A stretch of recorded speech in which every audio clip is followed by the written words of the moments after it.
का हमारे YouTube channel में।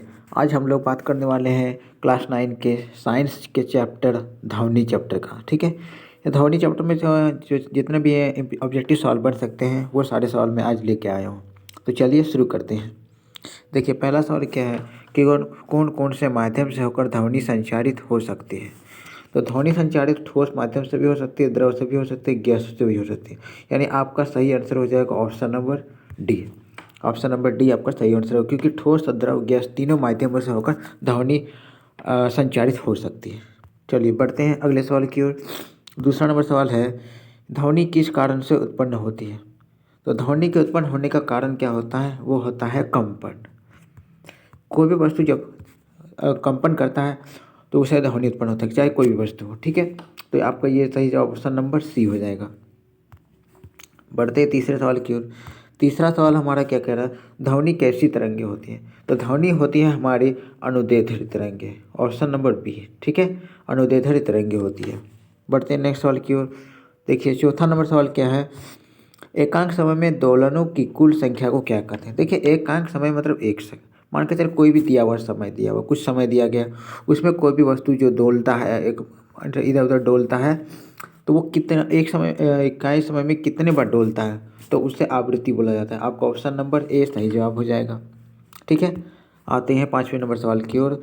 पाँचवा नंबर सवाल दिया हुआ है, अवस्रव तरंगों की आवृत्ति होती है। अवस्रव तरंगी वैसे तरंग जो हम सुन नहीं पाते हैं। ठीक है, तीन तरह के तरंगे होते हैं, अवस्रव, अवस्रव, स्रव और परास्रव।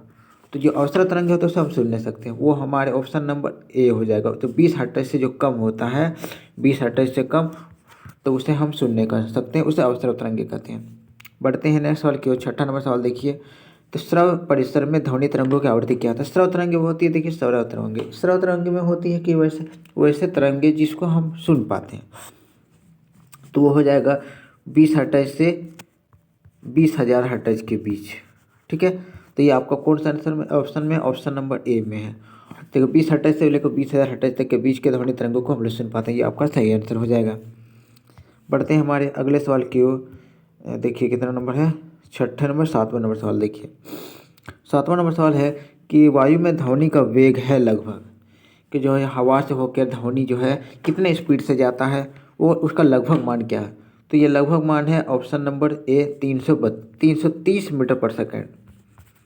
जनरली जनरली माना जाता है कि 332 होता है, 332 मीटर पर सेकंड होता है। तो यहाँ और लगभग लिखा हुआ है देखिए, तो इस ऑप्शन के हिसाब से 330, ऑप्शन नंबर ए आपका सही जवाब हो जाएगा। ठीक है, बढ़ते हैं हमारे अगले सवाल की ओर। अगला सवाल है, देखिए आठवां नंबर सवाल। आठवां नंबर सवाल है, ध्वनि सबसे तेज यात्रा किससे करती है। तो ध्वनि अगर इस ऑप्शन में देखा जाए, तो अगर ठोस, द्रव और गैस तीन माध्यम होते हैं, और तीनों माध्यम में अगर बोला जाए तो सबसे ज़्यादा तेज, सबसे स्पीड अगर ध्वनि का गति होता है तो वो ठोस होता है। और उस हिसाब से अगर यहाँ पर देखा जाए तो ठोस एक, ऑप्शन नंबर एक स्टील है। तो यानी स्टील से इन सभी माध्यमों में से सबसे ज़्यादा स्पीड स्टील से जाएगा, यानी ऑप्शन नंबर ए आपका सही जवाब हो जाएगा। ठीक है, आते हैं 9वें नंबर सवाल में। 9वां नंबर सवाल क्या है कि ध्वनि किससे होकर संचारित नहीं होती है। तो ध्वनि अगर बोला जाए कि ठोस से भी संचारित हो सकता है, द्रव से भी संचारित हो सकता है, गैस से भी संचारित हो सकता है। यानी कि ध्वनि को संचारित होने के लिए माध्यम की जरूरत होती है, कोई भी माध्यम चाहिए। लेकिन ये जो ऑप्शन नंबर सी दिया हुआ है, निर्वात, निर्वात उसे कहते हैं जहाँ पर हवा नहीं होता। यानी कि कहने का मतलब ये है कि इसमें कोई माध्यम ही नहीं है कि जिससे होकर ध्वनि जा सके। यानी कि ऑप्शन नंबर सी आपका सही आंसर हो जाएगा।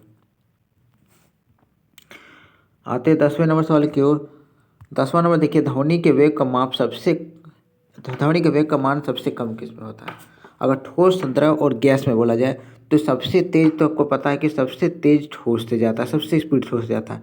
और सबसे धीरे बोला जाए तो वो गैस से होते जाता है। तो उस हिसाब से सबसे कम होता है, सबसे कम स्पीड से किससे जाता है, तो ऑप्शन नंबर सी गैस हो जाएगा आपका आंसर। ठीक है, बढ़ते हैं अगले सवाल की ओर। 11 नंबर देखते हैं।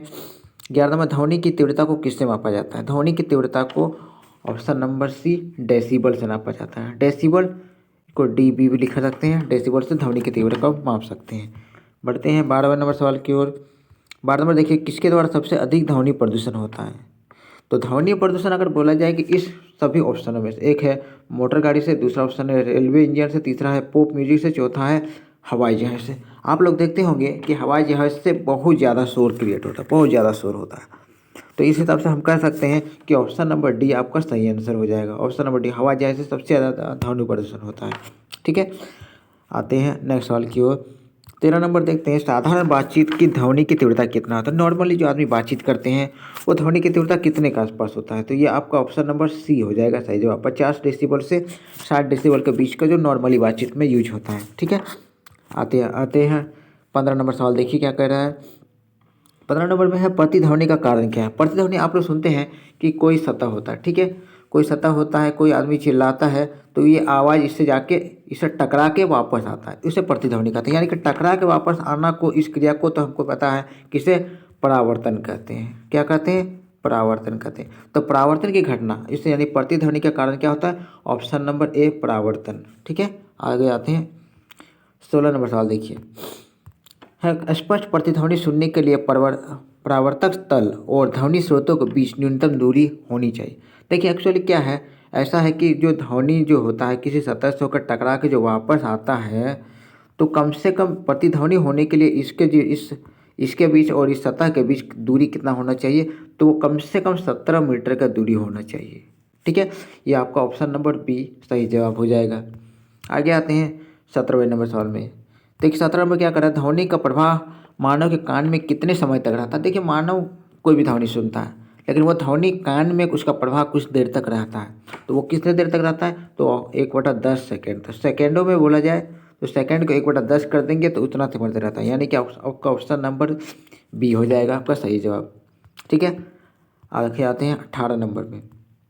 डॉपलर प्रभाव संबंधित होता है। डॉपलर प्रभाव ध्वनि से संबंधित होता है, यानी ऑप्शन नंबर ए आपका सही जवाब हो जाएगा। आगे आते हैं 19 नंबर में। 19 नंबर सवाल में है कि मनुष्य के लिए मानक ध्वनि स्तर क्या है। यानी कि मानक ध्वनि स्तर बोला जाए तो ऐसा ध्वनि स्तर जो मनुष्य के लिए सूटेबल है, मनुष्य को कान के लिए कोई नुकसानदायक भी नहीं हो और बहुत धीरे भी बहुत फास्ट भी नहीं हो। तो ये नॉर्मल बातचीत का स्तर जो होता है वो 60 डेसिबल माना गया है। ठीक है, आपका ऑप्शन नंबर बी सही जवाब हो जाएगा। बढ़ते हैं अगले सवाल की ओर। 20वां नंबर सवाल क्या कह रहा है कि वह अधिकतम सीमा जिसके ऊपर व्यक्ति सुन नहीं पाता। यह कौन सा डेसिबल का मात्रा होता है, कौन सा ध्वनि की तीव्रता का लिमिट होता है जिसके ऊपर किसी व्यक्ति को कोई भी ध्वनि सुनाई नहीं देता। तो वो होता है ऑप्शन नंबर डी, 95 डेसिबल से ऊपर का ध्वनि को आदमी सुन नहीं पाता। ठीक है दोस्तों, ये रहा आपके सारे ध्वनि के क्वेश्चंस, जो सारे क्वेश्चंस इंपॉर्टेंट हैं। मिलते हैं नेक्स्ट वीडियो में।